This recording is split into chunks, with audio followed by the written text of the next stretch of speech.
Heddiw, rwyf eisiau sôn ychydig am y Murluniau canoloesol a cafodd ei darganfod ar welydd mewnol hen eglwys Sant Teilo.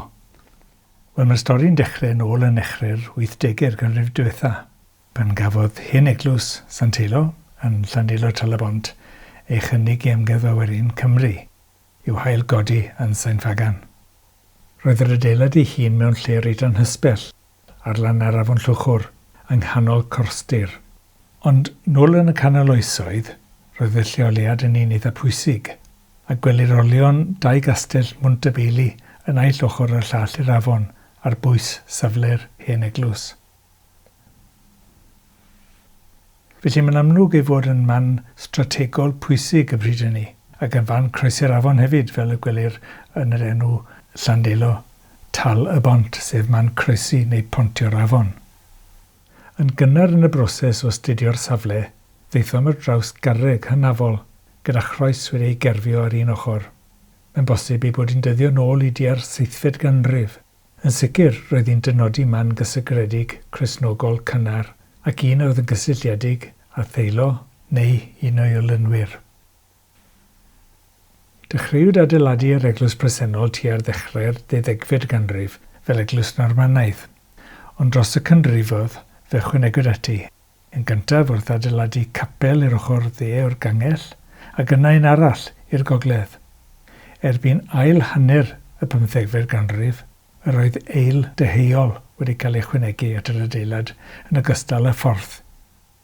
Felly erbyn tua 1530, roedd yr adeilad wedi datblygu i'w ffurf derfynol gan cynnwys sgrin cerfiedig rhwng corff yr eglwys a'r gangell, llofft o grog uwch ben, a nifer o gerfiadau, a ffeintiadau ar y gwaith coed a'r welydd, sef y Murluniau. Pan nath Harri'r 8fed torri a Rhufain ar ddechrau'r diwygiad Protestannaidd tua ddiwedd yr 1530au, gwelwyd cerfiadau, peintiadau a symboliaeth Catholig yn cael ei dinistrio, dileu neu ei cuddio. Yn achos y lluniau oedd ar y welydd, y ffordd gyflymaf oedd i'w peintio drostynt gyda chot o wyngalch. Bu'r eglwys yn gweithredu fel eglwys Anglicanaidd am dros 300 mlynedd, ac yn 1810 gosodwyd rhai ffenestri newydd yn y welydd, tra tu fewn ychwanegwyd corau pren i'r gynulleidfa a philpid newydd. Oherwydd ei leoliad anhysbell a ffrindiau'r pobl i fynychu'r oedfaon, penderfynwyd cau'r eglwys yn yr 1860au. Ond yn dilyn pwysau oddi wrth cynrigolion ar yr ardal, cytunwyd i gynnal gwasanaethau yn yr hen eglwys 3 gwaith y flwyddyn, ac mae yna lun i gael sy'n dangos pobl yn croesi'r afon Llwchwr mewn cyryglau mwyn mynychu un o'r oedfaon yma tua'r flwyddyn 1910. Ond bod pobl yn dal i cynnal a chadw a gwyngalchu'r adeilad, dirywio gwnaeth yr eglwys, ac erbyn 1970 cymerwyd y penderfyniad i gau'r eglwys. Pan cynnigwyd yr adeilad i Sant ar ddechrau'r 80au, roedd yn edrych yn drist iawn. Roedd rhywun wedi dwyn llechu'r to a chloch yr eglwys, ac roedd y corau a'r dodrefn mewnol wedi diflannu. Tua'r un amser, a aelodau o'r Comisiwn Brenhinol yn Aberystwyth wrthyn nhw ymweld ar y adeilad mwyn recordio'r eglwys, ac wrth wneud hyn, dyma nhw'n sylweddoli bod yna baint neu rhywbeth yn dod i'r golwg lle o'r darnau o wyngalch wedi disgyn oddi ar y welydd, a wnaeth wedi sylweddoli yn go fuan bod yna rhywbeth pwysig, hwyrach yn cuddiedig ar y welydd yma. Cyn datgymalu'r adeilad, roedd rhaid yn gyntaf i aelodau o uned adeiladau hanesyddol AmGen Cymru rhifo'r cerrig a mesur pob rhan o'r eglwys yn ofalus iawn.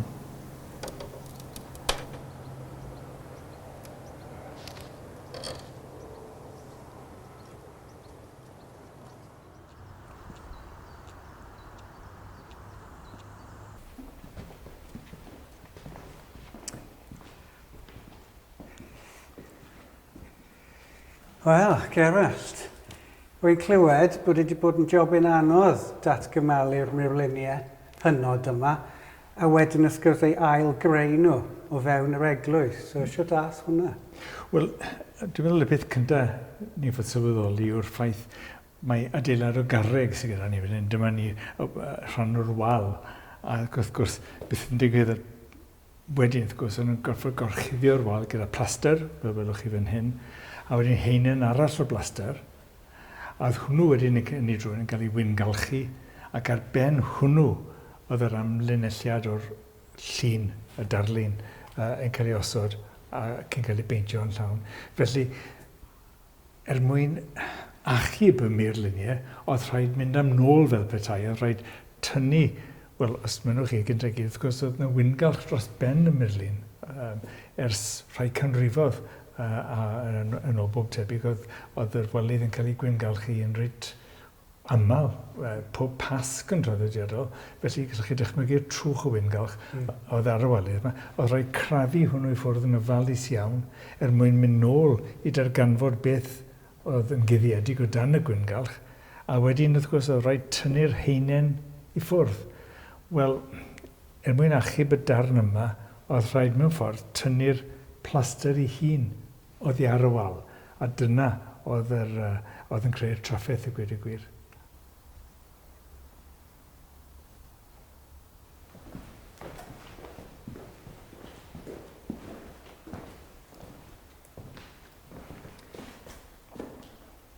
Wel, pan ydych chi ddatgymalu'r eglwys yma yn ei leoliad greiddiol a datgymalu'r Murluniau, wy'n gwybod oedd cyfres o 7 Murluniau gwahanol o gyfnodau gwahanol.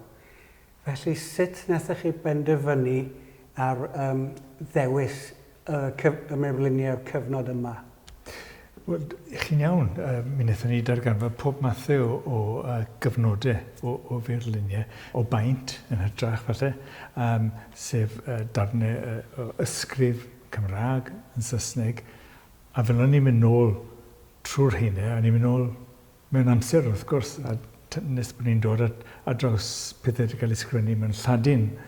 A daethon ni ar draws un heinen oedd i'w weld rhaid o gwmpas yr eglwys i gweud y gwir, oedd yn dyddio o ran steil, o ran gwisg y bobl oedd yn cael eu portreadu i'r cyfnod dechrau'r 15. Ac oedd edrych ar rheina, sylweddoli bod gyda ni nifer o luniau yn ymwneud â'r beth yn galw'r pasiant, sef yr Bywyd Crist. Bywyd Crist, croeshoeliad Crist yn ywedig. Ac oedd hwn wrth gwrs yn diddorol, ond dyma'r casgliad gorau oedd wedi cael ei darganfod unrhyw man yng Nghymru. So, oedd rhywbeth arbennig iawn o beth hynny. Hefyd, rhaid cofio bod yr eglwys ei hun wedi bod yn datblygu dros y canrifodd o fod yn eglwys rhaid fechan i gweud y gwir. Wedyn wnaethon nhw ymestyn gyda capel i'r ochr gogleddol, capel arall i'r ochr deheuol, ymestyn hwnnw eto i creu eil yr ochr deheuol, ychwanegu porth i'r eglwys. Ond erbyn tua y flwyddyn 1520, 30, o'n i wedi cyrraedd beth welwch chi nawr mewn ffordd, sef oedd yr eglwys wedi datblygu i'r siap yma.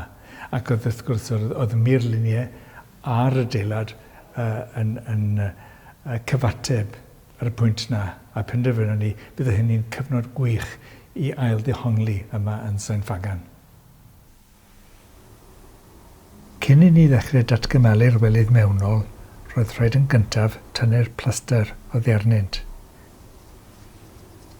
Ond cyn dechrau'r hynny, oedd rhaid tynnu'r gwyngalch fesul heinen i weld os oedd yna rhyw liw, paint neu pigment yn cuddiedig oddi tano. Unwaith i ni lwyddo tynnu'r gwyngalch oddi ar y wal mwyn gweld maint y darlun, y tasg nesaf oedd ei orchuddio gyda defnydd tebyg i sach hesian a'i gludo gyda resin arbennig ar ben y Murlun. Byddai hyn yn amddiffyn y darlun ar gyfer y cam nesaf, sef ei dynnu oddi ar y wal. Oherwydd natur anwastad y wal garreg, roedd yn rhaid defnyddio cain y morthwl mwyn rhyddhau'r plaster o'r cerrig. gwaith caled a llefurus.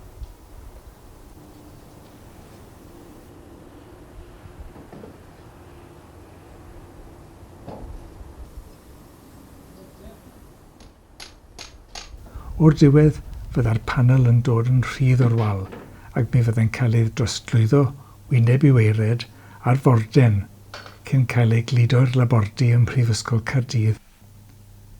Darganfuwyd rhyw 10 ar 20 o wahanol furluniau o gwmpas yr eglwys.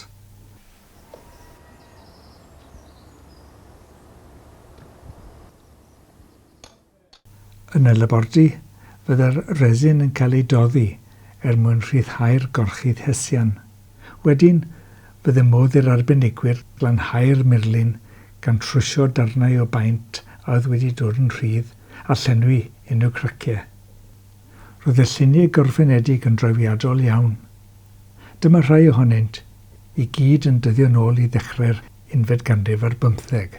Dyma'r llun o Crist yn cael ei wawdio, rhan o'r gyfres o luniau sy'n adrodd hanes dioddefaint Crist cyn y croeshoeliad. Mae'r llun nesaf, oedd y dan y gwawdio, yn dangos angel.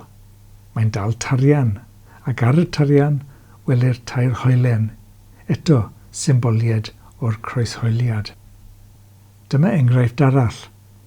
Y tro hwn y portreadu Crist wedi ei glymu a'i rhwymo, a gyda symbolau o'r croeshoeliad o'i gwmpas, fel yr ysgol a'r gwaew ffon, ac uwch ei ben y geiriau mewn Lladin, ecce homo, welir dyn.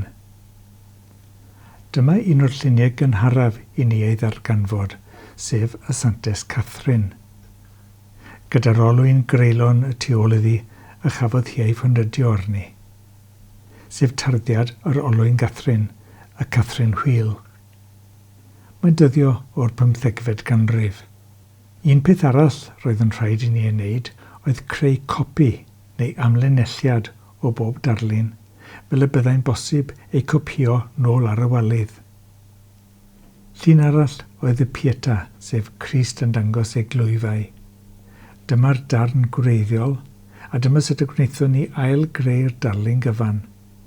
Uwch ben, gwelir arfbais Harri'r Wythfed, rhywbeth prin iawn mewn eglwys o'r adeg yma.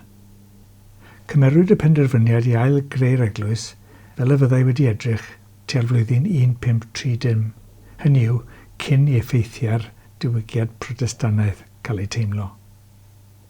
Wnaethon ni ail adeiladu'r welydd trwy defnyddio'r un dulliau a deunyddiau a oedd yn gyffredin yn y canloesoedd.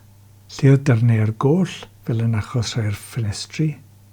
Wnaeth ymysyniad creu copïau yn seiliedig ar darnau a darganfuwyd yn yr eglwys gwreiddiol. This piece of stone is probably about 600 years old. So, you've looked at all the windows in the church, haven't you? Yeah, what do you think? That's the top of it. Well done, you. That's right, it's the top of it, isn't it? This piece of stone we found built into one of the windows that had been bricked up, you know. So we were grateful to them for leaving that piece of stone because we were able to copy this then, you see. Ar un fath gyda throstio'r toion, lle bynnag bosib, wnaethon ni ail ddefnyddio'r prenau gwreiddiol. Ond os nad oedd hyn yn bosib, wnaethon ni gwneud cyplau newydd allan o dderw. Roedd y canlyniad yn trawiadol. Roedd y sgrin gwreiddiol wedi diflannu, felly wnaethon ni wneud un newydd a'i gerfio a llaw.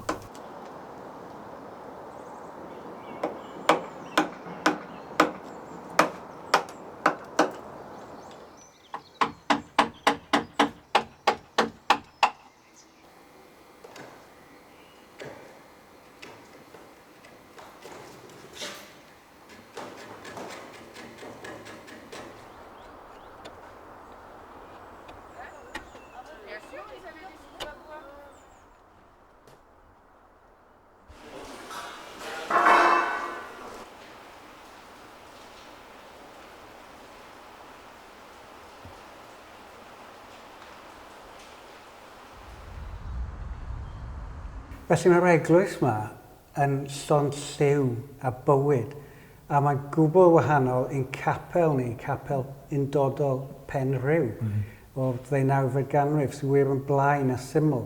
Felly pam y newid yna?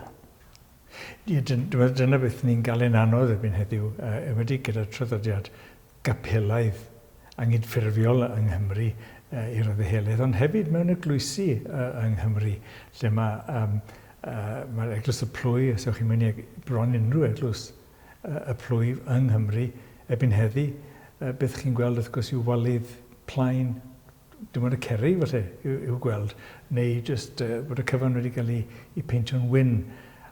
Mae'n rhywbeth o feddylfryd wahanol yn dweud. Ni'n fod mynd ynghyn yn ôl i gyfnod pan o'n nhw'n ceisio pwysleisio rhyw darlun arbennig iawn o beth oedd Cristnogaeth, beth oedd pŵer Duw, os maen chi, beth oedd dioddefaint Crist, a ffordd o'n nhw'n wneud wrth gwrs oedd gyda pethau fel y cerfiadau, lluniau mewn ffenestri lliw, a hefyd wrth gwrs fel welwch chi fan hyn y Murluniau anhygol yma.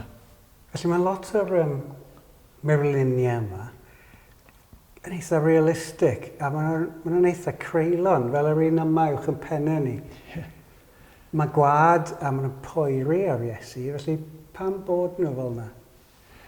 Maen nhw'n ceisio pwysleisio'r dioddefaint, beth oedd Crist wedi gorfod dioddef ar rhan pobl y byd, os maen chi.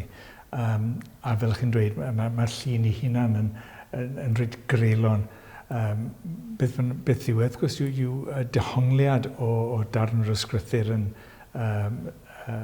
Efengil Matthew yn disgrifio Crist yn cael ei boenydio cyn iddo gael ei groeshoelio. A dyna oedd un o'r pethau o'n nhw ddim yn ofni dangos y pethau yma. As ydwchwn ni o gwmpas yr eglwys, welwn ni nifer o luniau o Crist, y Crist croeshoeliedig, Crist yn gweidi, Crist yn dioddef, Crist wedi cael ei rwymo. Oedd rhain yn lluniau bwerus iawn yn y cyfnod. Ceisio pwysleisio, fel ni'n gweud, beth oedd Crist wedi gorfod dioddef mwyn i bobl. Ac felly ar ôl hynny, nath y ffocws newid? Nath y ffocws newid wedi ar ôl y toriad gyda Rhufain a sefydlu eglwys Protestanaidd beth ddath wedi ni fod yn eglwys Anglicanaidd, oedd y pwyslais mwy ar y gair yn ytrach na gar lluniau a beth fel o'ch chi o gwmpas ni fan hyn wrth gwrs a cerfiadau pethau tebyg. Ac i gweud y gwir, y cam mawr unwaith i Harri'r Wythfed ac Edward Ariole ac Elizabeth dod yn peneithiau ar yr eglwys newydd yma, eglwys Protestanaidd, oedd dileu ni cael gwared o gymaint o bosib o'r pethau yma. Felly, beth eithon nhw oedd chwalu llofftydd y grog er enghraifft, cael gwared o cerfiadau a gwyngalchu dros ben nifer o'r lluniau yma. Ac yn ffodus i ni, anffodus o safbwynt y gwaith celfydd ar y walydd, ond yn ffodus yn safbwynt ni, oedd hynny wedi sicrhau bod nhw wedi goroesi i'n cyfnod ni heddiw mewn rhai achosion. Felly pan ethon ni ati i datgymalu'r adeilad, beth sylweddolon ni yn weddol cynnar oedd bod yna rhywbeth ar y walydd, cos ni ddim yn gwybod beth oedd yn guddiedig. Ac wrth tynnu'r heinau i ffwrdd, o'n ni'n gallu mynd nôl bron yn llythrenol i'r cyfnod arbennig yma, tua diwedd cyfnod Catholig ym Mhrydain. Felly rai o'r peintiadau yn yr eglwys yma yn ei leoliad greiddiol di goroesi. Ond oedd nifer heb goroesi, ond wrth edrych ar eglwysi Prydain ac Ewrop, o'ch chi'n gwybod bod i'n darlun i fod mewn gofod. Felly, pa rai oedd rhaid i chi ail-greu a pa rai oedd yma yn wreiddiol? Reit. Wel, ni wedi sôn eisoes am rai lluniau oedd yn gysylltiedig ar dioddefaint. Mae gyda ni Crist yn cael ei wawdio uwch ben y ffenest. Mae yna angel yn y ffenest, ochr y ffenest, yn dal tarian gyda hoelion sef arwyddion y croeshoeliad. A wedyn yna lluniau fel rhain, wel, oedd rhywun gyda llaw, wrth gwrs yn rhan o'r lluniau yn wneud ar croeshoeliad. Felly, wrth edrych gwmpas yr eglwys, ond nhw ddim yn dilyn un yn dilyn y llall o reidrwydd, ond yn amlwg bod nhw wedi rhoi pwyslais ar lluniau yn ymwneud ar croeshoeliad. Felly, oedd yn gwneud synwyr wedyn bod ni'n llanw rhai'r bylches mynnwch chi yn yr hanes, ac oedd edrych ar eglwysi eraill, ac oedd astudio lluniau o'r cyfnod oedd modd i ni ail-greu o bosib beth oedd wedi bod yn y bylchau. Hynny yw, oedd gyda ni canfas glir mewn ffordd, ac er mwyn creu nid yn unig darnau bach o feirluniau, fydd dim wedi creu y naws sydd gyda ni nawr y gweud y gwir wrth ni just hynny. Ond wrth llanw'r bylchau, mae modd i ni roi well teimlad o siwr bydd yr eglwys wedi edrych. Ond yn ogystal â lluniau'r dioddefaint, oedd yna luniau eraill wedyn, oedd yn boblogaidd, ond hefyd yn pwysig o fewn eglwys. A dyma un enghraifft fan hyn, sef llun Duw y Tad, llun y Dryndod, Duw y Tad, y Crist croeshoeliedig a'r y glomen sy'n dynodi'r ysbryd lan. Yn yr achos yma, oedd rhan fawr o'r llun wedi cael ei golli, oherwydd yn y flwyddyn 1810, dim ond yn gosod ffenest newydd yn y wal, gwrs o'n nhw ddim yn sylweddoli bod yna furlun o dan y plaster, wedi torro nhw trwy'r wal, a wrth wneud hynny, wrth gwrs dim ond yn colli lot fawr o'r darlun yma. Felly oedd enghraifft o'r dim y rhan oedd yn cynnwys Crist yno. Ac ar dechrau, o'n i'n meddwl falle mai llun Crist yn iwgoniant oedd gyda ni, Christ in Majesty, Majestas.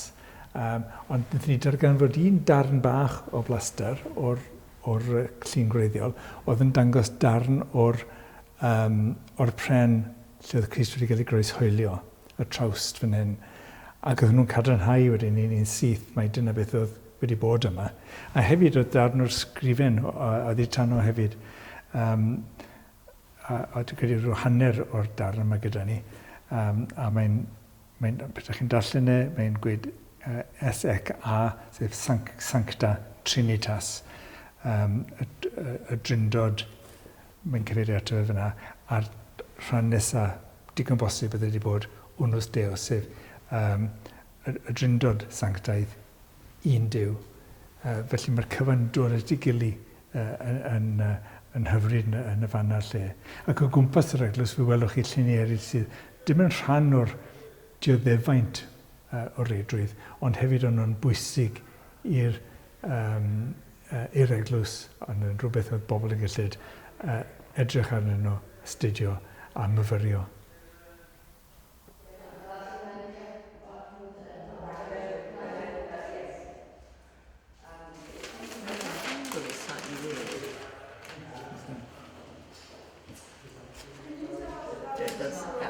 Although I think that needs, the trouble is if I angle on that, I could shrink it a bit more. I was wrestling with the angle of that letter. Yes. Ar ôl i'r welydd cael ei plastro a'i gwyngalchu, roedd yn amser am y cam nesaf. Doedd ddim yn bosib i ailosod y lluniau gwreiddiol nôl ar y welydd am ei bod mor frau a fregus.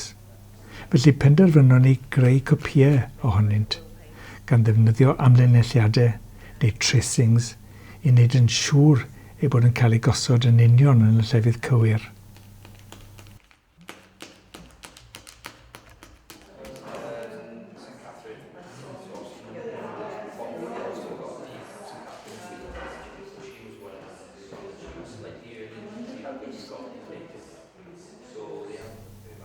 Ond bod nifer o luniau wedi cael eu hachub, roedd yn amlwg hefyd fod mwy ar y welydd yn gwreiddiol a'i bod nhw wedi cael eu colli dros y canrifoedd. Mwyn creu darlun fwy cyflawn o sut y fydda'r eglwys wedi edrych nôl yn yr oes dyduraidd, cymerwyd y penderfyniad i lanw'r bylchau gyda chopïau o luniau a oedd i'w gweld mewn eglwysi eraill yng Nghymru a thu hwnt ar ddechrau'r 11 ganrif ar 15.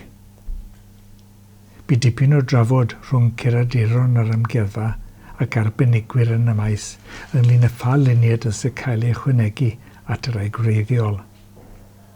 Wedyn, daeth yr amser i trafod ein penderfyniadau gyda'r artistiaid. Yn ofalus iawn, eithon nhw ati i baratoi'r tracings mwyn trosglwyddo'r amlinelliad o'r llun i'r wal. Wedyn, roedd yn mater o beintio'r darlun neu ysgrif yn ysbryd y cyfnod.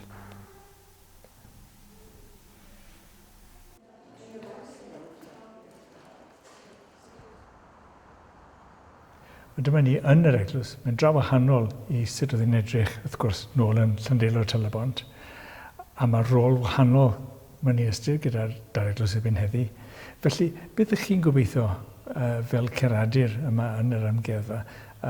Beth ydych chi'n gobeithio bod pobl yn cael allan o'r profiad o ymweld â'r eglwys hon erbyn heddi? Mae sawl peth i ddysgu o'r eglwys.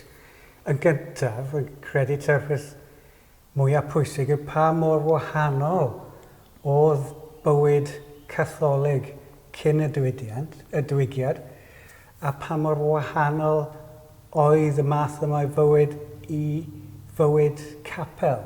A dyn ni lot o'i cyfarwydd gyda capela ar y cyfan. A mae'n gyfalwyr ni'n gwneud job yn gwych yn dehongli hanes sut wnaethon ni ddatgymalu'r eglwys, ei algodiau, a wedyn hanes y Murluniau yma i gyd. Mewn ffordd maen nhw'n gwneud job yn y Murluniau, achos yn y cyfnod, oedd y bobl, oedd y merchu'r eglwys, y gallu dehongli'r Murluniau. Achos dyn nhw'n gallu darllen ar y pryd, ond nhw'n gallu darllen Murluniau. A dyn ni'n llai gyfarwydd yn neud yna heddi, felly mae'n gyfalwyr ni'n gwneud lot o'r gwaith yna. Ond hefyd, dwi'n gobeithio bod yr ymwelwyr, a wy'n gwybod bod nhw'n mwynhau a gwerthfawrogi'r eglwys, achos y celf a chrefft sydd yma yn weledol, yn amlwg. Mae'r lle mor lliwgar, mae'r gwaith celf mor gain, a wedyn wrth gwrs mae'r gwaith coed sydd dyn ni hefyd o safon anhygoel uchel. Safon dyn ni'n gyfarwydd da heddi.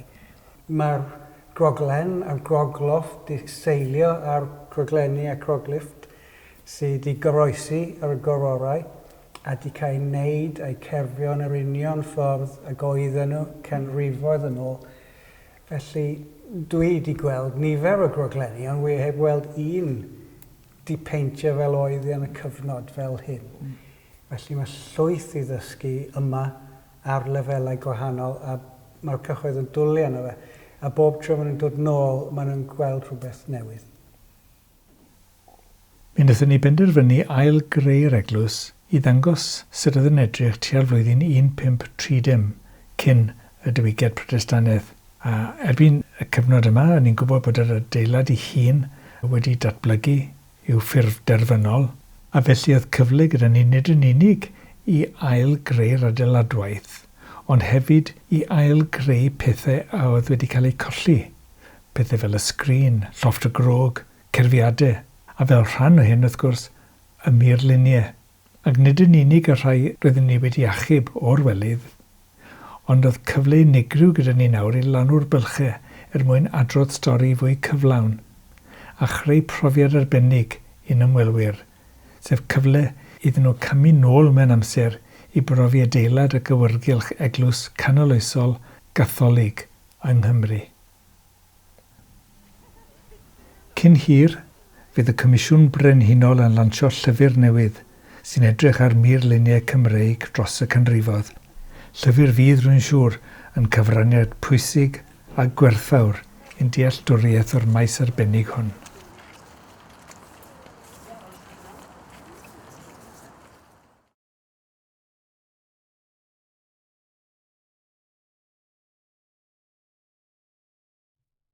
Diolch Gerallt y Dafydd am gyflwyniad gwych am brosiect nodedig. Nawr bod y cyfyngiadau'n codi, gallwch ymweld â Symffagarn i weld yr eglwys hardd hon gyda'i mewn canoloesol wedi ail-greu, a chewch i mo'ch siomi. Rydym yn falch iawn o ddweud bod Eglwys Sant Teilo yn astudiaeth achos allweddol yn llyfr y Comisiwn Brenhinol, sydd ar fin cael ei gyhoeddi am furluniau yn Eglwysi Cymru gan Richard Sugget, un uwch hanesydd pensaernïol. Mae'n awdur nifer o'n llyfrau ar bensaerniaeth, fel bydd llawer ohonoch chi'n gwybod rwy'n siŵr. Mae Murluniau'n fath arbennig ond bregus o addurn ac mae llyfr y Comisiwn wedi bod yn cael ei lunio ers blynyddoedd lawer. Bydd y llyfr yn darparu canllaw a dadansoddiad gwych gyda darluniau o furluniau coll ac wedi goroesi o'r cyfnod canoloesol i'r cyfnod sioraidd. Mae gan y llyfr hwn gannoedd o ddarluniau hyfryd, llawer heb eu cyhoeddi erioed o'r blaen, a'r hagair gan Rowan Williams, cyn archesgob Caergaint. Byddwn yn lansio'r llyfr ar-lein ar Zoom yn ddiweddarach yr hydref hwn mewn da bryd ar gyfer y Nadolig. Gwahoddir pawb i ymuno â ni ar gyfer hyn. Edrychwch am fanylion pellach ar ein gwefan a'n tudalen ar Facebook. Diolch am ymuno â ni heddiw, gobeithio eich bod chi wedi mwynhau'r sgwrs hon, ac os nad ydych chi wedi ei gweld eisoes, edrychwch ar ein harddangosfa o furluniau sydd wedi ei chreu'n arbennig ar gyfer yr Eisteddfod AmGen ac sydd bellach ar gael ar tudalen Facebook y lle hanes, ynghyd ag arddangosfeydd a sgyrsiau eraill. Bydd templau peintiedig, murluniau a chroglenni yn Eglwysi Cymru 1200 i 1800 gan Richard Sugget yn cael ei lansio yn ddiweddarach yr hydref hwn.